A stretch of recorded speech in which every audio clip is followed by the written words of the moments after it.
Hey guys, welcome back to the channel. Fabrizio Romano here as always to keep you posted on the transfer market. Today guys, many things to mention as usually for the strikers and not only, and so let's jump into it together.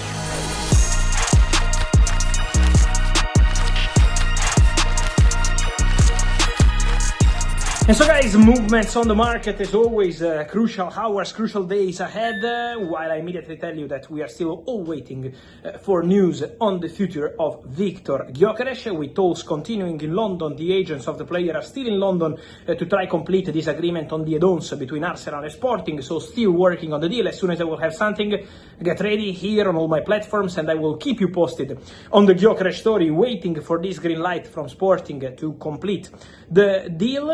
Is important today also to update on several other topics. I wanted to start with Chelsea because for Chelsea it's a fantastic moment, winning the Club World Cup, perfect signing João Pedro, Bayern and Barcelona is coming, and also Willian Estevao. So Chelsea, from what I'm hearing, could have one more addition up front.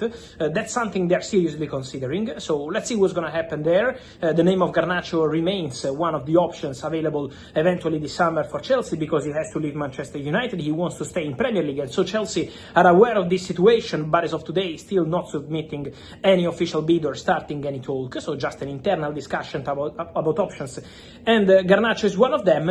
Then I can confirm that the intention of Chelsea is to add one more offensive player this summer. Also because the feeling of Chelsea is that one or two players up front could still leave the club in this summer transfer window, so basically in the next 40 days. Nicolas Jackson is attracting a lot of interest in England and not only. There was some interest from AC Milan, but from what I'm hearing, for Milan, this is almost impossible financially, and also Milan are focusing on different players at this stage. So this story for Nicolas Jackson and Milan has gone quiet, but there are more clubs around Europe interested in the striker, so he could be one to watch, because he's not a player Chelsea want to sell, but if they receive a good proposal, there is a chance for him to go. And then there is Christopher Nkunku, who wants to play more, remains an option for Bayern, and for more clubs around Europe, and so Nkunku and Jackson are two names to follow in this final 40 days of the summer transfer window, because for sure this could be two opportunities, and this is why Chelsea are not closing doors to one more offensive addition in this summer transfer window, despite signing Liam Delap, despite signing Jamie Beno-Gittens, despite signing João Pedro, and then also now Willian Estevao is coming. He was signed 1 year ago, but of course one more addition up front for Enzo Maresca. Then to move on another front, the one of Luis Diaz. Let's see what happens there, guys. Let's follow the situation closely also in the next days and weeks, because today once again confirmed the intention of Luis Diaz would be to leave Liverpool in this summer transfer window. The player is open to leaving Liverpool. So let's explain the situation. The player is opening doors to this possibility, to go and to try a new chapter. Bayern had 2 bids rejected. They want to return with a new proposal.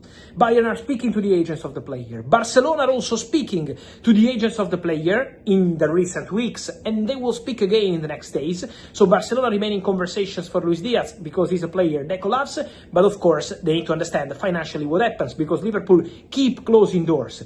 Luis Diaz would like to try a new chapter, but this depends on Liverpool. Is the club who have to decide what they want to do with Luis Diaz, so we have to follow that situation on Liverpool side.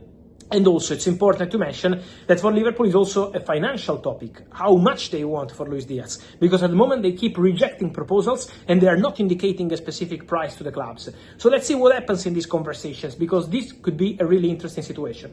Let me say, in case Luis Diaz ends up staying at Liverpool, there is a sense that they could offer him a new contract, so that could be a possibility, not to have the player, let's say, a bit sad, disappointed about the situation. But at the same time, everything is still open, with Bayern trying again, with Barca calling the agents, and with Luis Diaz open to an exit this summer.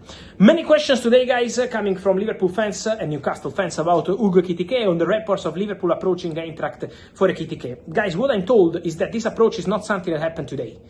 Yesterday, when I was telling you the exclusive story on Liverpool making contact with Newcastle for Alexander Isak, I also told you Liverpool also spoke to people involved in the Hugo Ekitike deal. Why? Because for Liverpool it's very clear. If they can get Alexander Isak, they will go for Alexander Isak. They are ready to offer £120 million, but at the moment Newcastle are still not opening the doors. Let's see what happens there for Alexander Isak. So at the moment there is no green light for Newcastle, but this story has just started. So we have to see how it will continue.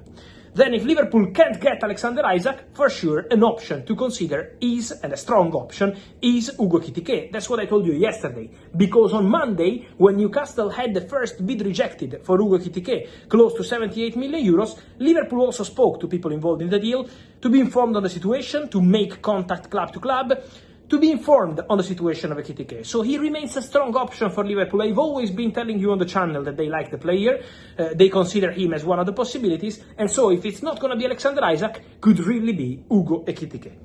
So Liverpool are in contact, Newcastle also remain in contact, but to say today that Ekitike is close to joining Newcastle, at the moment not yet, because this is not the case, it's not advanced yet. Is ongoing for sure, but since last week and then Monday again, but is not close to being completed. So that's the case for Hugo Ekitike. And then for Alexander Isak, guys, we have to wait the developments on Newcastle side. On Alexander Isak is really, really important to understand what Newcastle want to do, because their stance for the whole summer has always been no. The player is not for sale, the player is untouchable, the player will be crucial for us for the Champions League, and also Newcastle maintain this position in the recent days.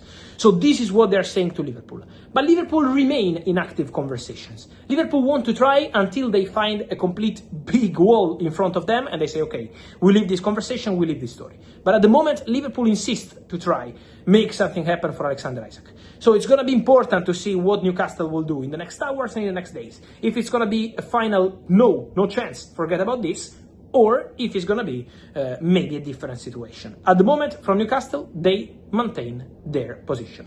So it's going to be quite interesting story to follow. What about the player? Many of you asking me what the player was to do. Guys, at the moment, from what I'm hearing, Alexander Isak is very calm. He knows that Newcastle want to keep him. He knows very well about that. He knows that Newcastle want to offer a really important contract, so that's also a topic.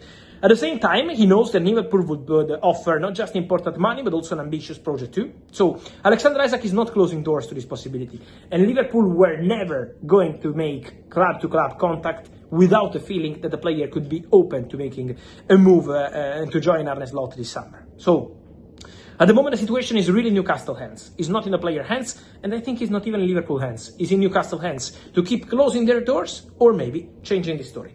Obviously, this will have an impact on Hugo Ekitike. So let's follow the developments. Today, so far, nothing really changed in a big way in this story, but of course, any moment could be important to understand the future of Alexander Isak, Hugo Ekitike, Gyökeres, and all the others. And so guys, let me know your thoughts on all these cases, all these stories of strikers on the market. Where do you think they're going to end up? Luis Diaz, Nicolas Jackson, Nkunku, Alejandro Garnacho, Alexander Isak, and also Hugo Ekitike. Guys, remember to like this video, turn on the notification bell as many things are happening and many things will happen. Remember to leave a comment. I'm reading you, and as always, see you on the channel.